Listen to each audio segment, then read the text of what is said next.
नमस्कार मेरे प्यारे किसान साथियों, आपका हमारे यूट्यूब चैनल पर स्वागत है। मेरा नाम अंकित दोस्तों।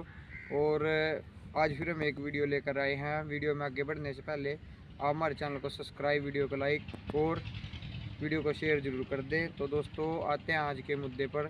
तो दोस्तों कई भाई कमेंट कर रहे थे कि जो पपरल का पेड़ है उसको जड़ से ही क्यों काट कर बेचा जाता है, तो उसके बारे में भी चर्चा करेंगे। और कई किसान भाई बोल रहे थे कि उन्होंने जो नर्सरी को है जड़ से मतलब कि 1 फुट काट कर वो लगाया तो उसका क्या रिस्पॉन्स रहेगा, तो उसके बारे में भी हम बात करेंगे।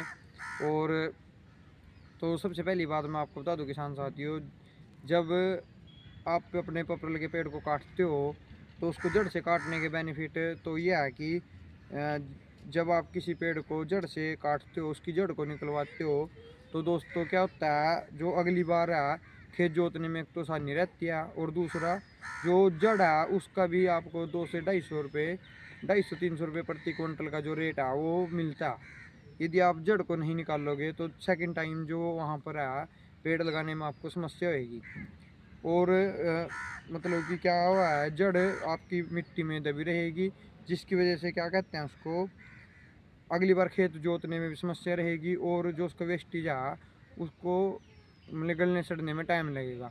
जबकि यदि आप जड़ को निकलवाते हो तो जो है उसका वेस्टेज है वो जल्दी मतलब ख़त्म हो जाएगा खेत से, एक प्रकार से आप जड़ को। और आप ये लगाओ कि एक जड़ में कम से कम भी ज़्यादा नहीं 30 किलो के आसपास तो वेट होते ही है, वो तब भी वो एक ट्रैली हो जाती है, और आपको कुछ ना कुछ इनकम वो देकर जाती है।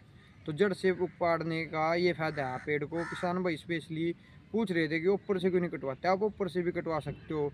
जहाँ पर आप जड़ को नहीं निकलवा सकते हो तो आप वहाँ पर ऊपर से निकलवाओ। कई जगह पर पेड़ ऐसे होते हैं जो लगे होते हैं, वहाँ पर जड़ से नदी नालों के अलावा लगे होते हैं, तो वहाँ पर जो जड़ है उसको निकालना बहुत मुश्किल होता है। तो वहाँ पर आप कटर की सहायता से पेड़ को अपने ऊपर से कटवा लो, और नीचे से जो है तब भी वो सेल हो जाएगा। पर जड़ से नहीं, खेत से तो आप ये ध्यान रखें, खेत में से यदि पेड़ को कटवाते हो तो जड़ जरूर कटवाना, ये सबसे पहली बात ध्यान रखने वाली है। और एक किसान भाई बोल रहा था कि जो पेड़ है उस नर्सरी को उसने जो है 1 फुट से या 2 फुट नीचे से काट कर वो लगा दिया, तो उसका क्या रिस्पॉन्स रहेगा। तो किसान भाइयों मैं आपको बता दूं, यदि आप किसी भी नर्सरी को लेते हो और उसको जड़ से 1 फुट से काटते हो तो जो उसका रिस्पॉन्स है वो ठीक रहेगा, पेड़ आपका ठीक चलेगा, इसमें कोई शक नहीं है। क्योंकि देखो जड़ का अहम रोल ये होता है कि जो पेड़ है, कई बार या आपको पेड़ लगा दिया आपने मिट्टी में, तो जड़ है उसको रोक के रखती है। कई बार तूफान आ जाता है या हवा आ जाती है, तो बिना जड़ वाले पेड़ के गिरने की संभावना है और जड़ वाले पेड़ की जो गिरने की संभावना है बहुत डिफरेंस रहता है। बिना जड़ वाले पेड़ है वो गिर भी जाएंगे, आपको बहुत दिक्कत होगी। लेकिन जड़ वाला पेड़ है वो लंबे टाइम तक, और वो एक ग्रोथ है, जो ग्रोथ में भी उसका कहीं ना कहीं बहुत फर्क रहेगा। जड़ वाले पेड़ है वो बहुत अच्छी ग्रोथ रहती है। तो आप ये कोशिश करोगे आप जड़ वाले ही पेड़ लगाओ, ना कि बिना जड़ वाले। जड़ काटने की क्या जरूरत है, यदि आपके पास जड़ है, जो उसकी में होती हैं जड़ की जो रेशे होते हैं उनको आप छील सकते हो, और तब आप उसको लगा सकते हो खड्डे में। लेकिन आप कोशिश करो कि जड़ वाला पेड़ ही आप वो लगाओ। और एक किसान भाई ये बोल रहा था कि जैसे कि पेड़ लगाते हैं तो खेत की कितनी जुताइयाँ करनी चाहिए, तो मैं आपको बता दूं, यदि आप किसी भी खेत में पपरल का पेड़ लगा रहे हो, गेहूँ में लगाते हो तो चलो कोई बात नहीं, लेकिन यदि आप किसी नॉर्मल खेत में आप अपने पपरल के पेड़ को लगाते हो तो किसान भाइयों आप उसमें सबसे पहले तो आप एक प्लो मरवा लो। यदि प्लो मरवाने की ज़रूरत नहीं है तो उसमें एरो या रूटर आप उस टीलर के साथ करो। उसके बाद उसमें जो है कंप्यूटर का आप उसमें ज़रूर मरवाएं पहले साल पपर लगाने से पहले। उसके बाद फिर आप उसकी रूटर के साथ या फिर टीलर के साथ उसकी जुताई कर सकते हो।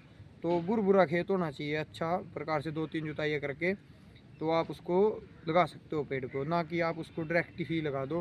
क्योंकि कंप्यूटर का मरवाने का ये फ़ायदा रहेगा कि जो आपको 3 4 साल तक जो है खेत में पानी है वो समतल बना रहेगा, क्योंकि फिर 4 साल के बाद ही आपको उसमें मौका मिलेगा। नहीं तो कहीं पर पानी ज़्यादा हो जाएगा तो कहीं पर पानी कम हो जाएगा, और बरसात के पानी में भी आपको प्रॉब्लम वो रहेगी। तो वीडियो कैसी लगी आप ज़रूर बताना, और ऐसे ही कमेंट करते रहना, हम आपकी समस्या पर वीडियो को बनाते रहेंगे। धन्यवाद।